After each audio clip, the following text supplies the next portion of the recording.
ایک اور سوال تھا کہ یہ کوئی ابو ذر صاحب ہیں ننکانہ سے، انہوں نے یہ سوال پوچھا کہ ایک شخص نامعلوم افراد کی فائرنگ سے مارا گیا، کیا اسے شہید یا شہید ملت کہا جا سکتا ہے؟ شہید ملت ہے یہ کچھ اور ہے، شہید اور چیز ہے۔ ٹھیک ہے، شہید کہنا تو کوئی حرج نہیں ہے، یہ درست ہے۔ جو شخص اچانک موت اور جس کی آ جاتی ہے، زیادہ سے زیادہ اس کے ساتھ انشاءاللہ کہہ دیں۔ ہاں شہید ہے انشاءاللہ، اور اس کو کہنا چاہیے، کیونکہ نبی کریم صلی اللہ علیہ وسلم جو فہرست بتائی ہے شہداء کی، صحیح، آپ نے صرف محاذ جنگ میں لڑنے والے کو شہید نہیں کہا، ٹھیک ہے، تو آپ نے اور بھی تفصیلات بتائیں۔ صحیح، آپ نے تو یہ تک بتایا کہ جو شخص جو ہے وہ پیٹ کی بیماری سے مرے وہ بھی شہید، اور صحیح، جو آگ میں جل کے مرے وہ بھی شہید، جو ڈوب کر مرے وہ بھی شہید، مطلب مختلف قسم۔ لہٰذا اچانک موت بھی شہید، بچہ بچہ کی صورتحال میں یہ ساری چیزیں جتنی ہیں نا، ان کا تعلق ایمان کے ساتھ ہے اور عمل کے ساتھ ہے۔ ہاں، اصل بات یہ ہے۔ ایسا نہیں ہے کہ کوئی شخص جو ہے وہ ایمان والا ہو چاہے نہ ہو، اچانک موت مرے تو وہ شہید ہو جائے گا، ایسا نہیں ہے۔ یہ اس کو سہولت ہے جو ایمان پر، یہ سہولت اس کو ہے جو ایمان پر ہے۔ اس طرح کی جتنی باتیں جس طرح کی، یعنی بعض چیزوں کا تعلق زمان و مکان سے ہے۔ ٹھیک مثلا فلاں دن اگر کوئی فوت ہو گیا تو اس سے حساب جو ہے وہ اٹھا لیا جاتا ہے یا اس کو تخفیف کر دی جاتی ہے۔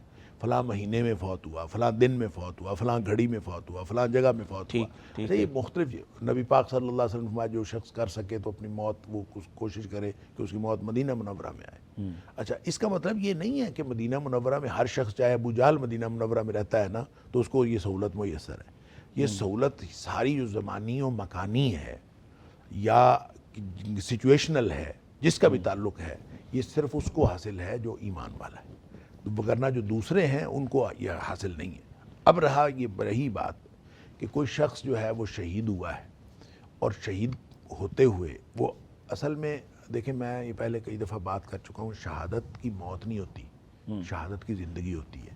واہ واہ واہ، زندگی اصل میں شہادت کی ہوتی ہے، بہت اچھا۔ اور موت جو ہے نا وہ اس کی تصدیق کرتی ہے۔ لہٰذا اگر کوئی شخص ایسی زندگی گزار کے گیا ہے جو ملت کے لیے ہے، اور پھر وہ شہید ہو گیا تو اس کو شہید ملت کہا جاتا ہے۔ ہم علامہ احسان اللہ ظہیر رحمہ اللہ کو یہ کہتے ہیں اسی لیے کہ وہ ان کا جینا جو ہے وہ نظر آتا تھا کہ وہ اللہ کے دین کے لیے ہے۔ لہٰذا اور کوئی بھی شخص ایسا ہو، کوئی بھی شخص ایسا ہو جو زندگی اپنی ملت کے لیے گزار رہا ہے، اس کو شہید ملت کہا جا سکتا ہے۔ جو زندگی اپنے لیے گزار رہا ہے اس کو صرف آپ شہید کہیں گے، جو شہید خاندان کے لیے زندگی گزار رہا ہے اس کو شہید خاندان کہہ دیں گے، اور سیاست کے لیے بھی شہید ہوئے لوگ۔ میں یہی عرض کر رہا ہوں کہ اصل میں شہادت زندگی شہادت کی ہوتی ہے۔ تو جس طرح کی زندگی، مثلا یہی جو میں نے موت والی بات کی، مدینے میں موت، نبی پاک صلی اللہ علیہ وسلم نے فرمایا کہ جس کا جو کر سکے تو وہ موت اپنی مدینے میں کرے۔ موت کسی کے ہاتھ میں ہے؟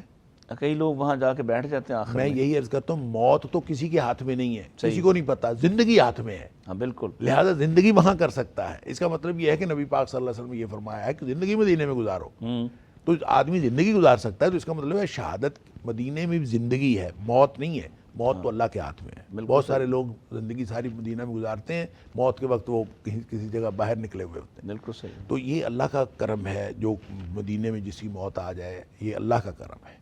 لہٰذا اصل میں جو ہمارے ہاتھ میں ہے، جو ہمیں کہا جا رہا ہے، وہ زندگی مدینے میں گزارنے کے لیے۔ اسی طرح شہادت کی زندگی گزاریں گے تو موت شہادت کی ہوگی، اور اس لیے جس طرح کی زندگی ہوگی اس طرح کا آپ اس کو کہہ سکتے ہیں۔ یہ تو القابات ہمارے دیے ہوئے القابات ہیں نا، اللہ کے ہاں کیا ہے وہ اللہ تعالیٰ کو معلوم۔